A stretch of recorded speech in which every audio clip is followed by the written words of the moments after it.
Summary. Friends, अब अपने पूरा यूनिट रिवाइज कर लिया होगा और यूनिट वाइज यूनिट हमने चैप्टर भी पूरा कर लिया। चलिए अब हम समरी स्टार्ट करते हैं कि इस पूरे चैप्टर में हमने क्या क्या पढ़ा था। स्टार्ट करें हम। चलिए हम स्टार्ट करते हैं समरी इस चैप्टर की।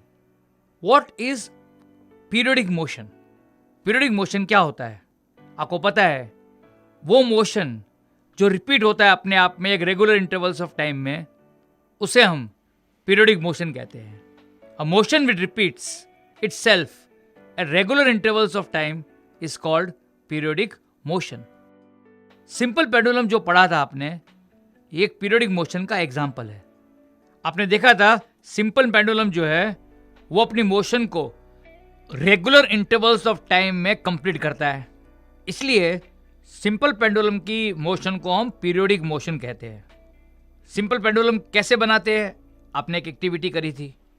A simple pendulum consists of a small metal ball called bob suspended by a long thread from the rigid support such that the bob is free to swing back and forth.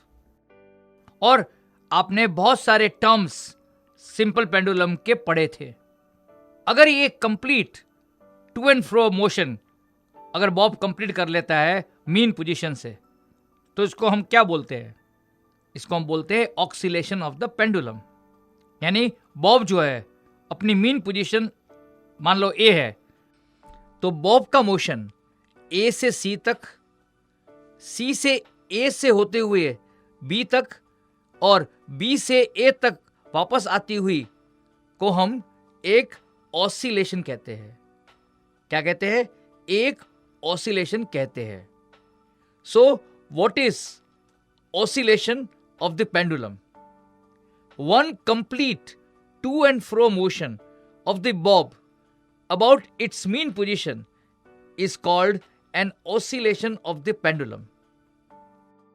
और mean position से जो Bob का maximum displacement होता है वो इसका क्या कहलाता है?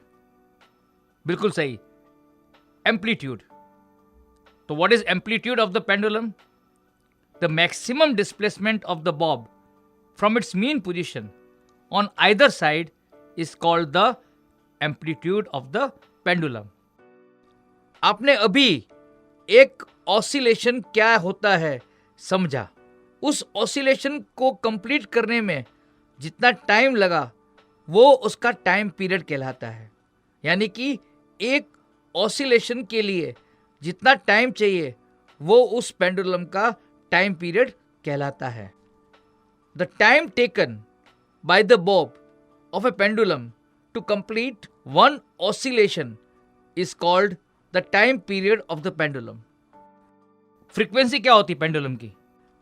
आपने अभी ऑसिलेशंस को समझा कि पेंडुलम ऑसिलेशंस करते हैं। जितने ऑसिलेशंस पेंडुलम एक सेकंड में पूरा करता है वो पेंडुलम की फ्रीक्वेंसी कहलाती है। यानी कि the number of oscillations made by a pendulum in 1 second is called its frequency. आपको पता है टाइम की ऐसा यूनिट क्या होती है? यानी टाइम को हम किस में मेजर करते हैं? The standard unit of measuring time is second and it is written as small letter s. हमने आगे पढ़ा था ऑब्जेक्ट रेस्ट में भी हो सकते हैं, मोशन में भी हो सकते हैं। जैसे आपने देखा था कि दीवार, बिल्डिंग्स, पार्क, स्ट्रीट लाइट्स, ये सब ऑब्जेक्ट्स जो है रेस्ट पे होते हैं। An object is said to be at rest when it does not change its position with time और with respect to its surroundings. तो आप इससे कंक्लूड करोगे कि मोशन किसे कहते हैं? चलती हुई गाड़ी, चलता हुआ एरोप्लेन, चलती हुई ट्रेन, आप बाइसिकल चला रहे हो, ये सब ऑब्जेक्ट्स क्या होते हैं? मोशन में होते हैं। An object is said to be in motion when its position changes with time और with respect to its surroundings. उसके बाद हमने पढ़ा था कुछ ऑब्जेक्ट्स स्लो होते हैं, कुछ ऑब्जेक्ट्स फास्ट होते हैं। तो हमें पता करना है कि कितना स्लो है या कितना फास्ट है। हम स्पीड को देखते हुए बता सकते हैं कि ऑब्जेक्ट फास्ट है या स्लो है। तो स्पीड क्या हुई? Speed of a moving object is the distance travelled bye it in a unit time. यानी स्पीड कैलकुलेट करनी हो तो हम डिस्टेंस ट्रैवल्ड अगर हमें पता हो उसको हम टाइम टेकन से डिवाइड करते हैं। तो speed is equal to distance travelled upon time taken. Speed की एसआई यूनिट क्या होती है? What is SI unit of speed? The SI unit of speed is metre per second. But जो fast moving vehicles होते हैं जैसे train हो गया, एरोप्लेन हो गया, कार हो गया, उनकी स्पीड कैसे कैलकुलेट करते हैं? The speed of moving objects like car, trains and aeroplanes is usually expressed in the unit of kilometres per hour.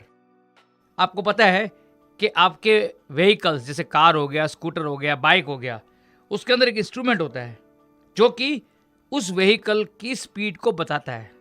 उसको क्या बोलते हैं? बिल्कुल सही, स्पीडोमीटर।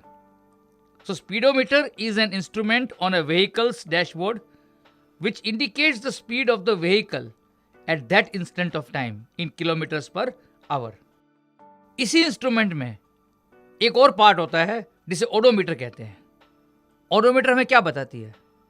ओडोमीटर हमारे को बताती है कि ऑब्जेक्ट ने कितना डिस्टेंस ट्रैवल किया। Odometer is an instrument on a vehicles dashboard which shows the distance traveled by the vehicle in kilometre. फिर फ्रेंड्स हमने यूनिफॉर्म मोशन और नॉन यूनिफॉर्म मोशन के बारे में पढ़ा था। आपको याद होगा कि कोई ऑब्जेक्ट अगर इक्वल डिस्टेंस ट्रैवल करती है इक्वल इंटरवल्स ऑफ टाइम में तो हम कहते हैं वो ऑब्जेक्ट यूनिफॉर्म मोशन में है, यानी इस ऑब्जेक्ट की स्पीड कांस्टेंट रहती है। याद आया आपको? An object moving along a straight line path is said to have a uniform motion if its speeds remain constant. पर आपको ये बताया था इन रियल टर्म्स में, रियल सिचुएशंस में ऑब्जेक्ट यूनिफॉर्म स्पीड में रहना बड़ा मुश्किल होता है। नेचुरली है कि वो अनइक्वल डिस्टेंस ट्रैवल करती है इक्वल इंटरवल्स ऑफ टाइम में। हम ऑब्जेक्ट को क्या बोलते हैं? Non uniform motion. An object moving along a straight path is said to have a non uniform motion when its speed keeps changing, that is it does not remain constant. याद आया आपको? फिर हमने पढ़ा था डिस्टेंस टाइम ग्राफ। याद आया आपको? What is a distance time graph? A distance time graph shows how the distance travelled bye a moving object changes with time. और हमने बहुत सारे डिस्टेंस टाइम ग्राफ को स्टडी भी किया था। अगर आपके सामने एक डिस्टेंस टाइम ग्राफ हो जो कि स्ट्रेट लाइन हो, ओरिजिन से स्टार्ट होता हुआ, इसका नेचर क्या होगा? इसका नेचर होगा कि ऑब्जेक्ट यूनिफॉर्म मोशन में मूव कर रहा है। यानी कि कोई भी ऑब्जेक्ट अगर यूनिफॉर्म मोशन में मूव कर रहा हो तो वो स्ट्रेट लाइन बनाती है, एक स्लोप बनाती है। What is the distance time graph for uniform motion? Distance time graph for a uniform motion is a straight line. Is what? A straight line, a slanting line. What does the slope of a distance time graph indicates? The slope of the distance time graph indicates the speed of the object. अगर आपके पास distance time graph हो और आपको non uniform motion को represent कराना है तो कैसी लाइन बनेगी? डेफिनेटली राइट, कर्व्ड लाइन बनेगी। Distance time graph for a non uniform motion is a curved line. Is what? A curved line. What is the nature of the distance time graph when the object is stationary or at rest? The distance time graph when the object is stationary or at rest is a straight line parallel to the time axis or x-axis. What is the speed of the object in this case? The speed of the object is 0.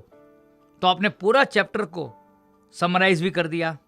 अब इस chapter को बार बार revise करेंगे तो definitely आप chapter को अच्छे से समझोगे और एग्जाम में बहुत अच्छा करोगे और अच्छे मार्क्स भी आएंगे। All the best.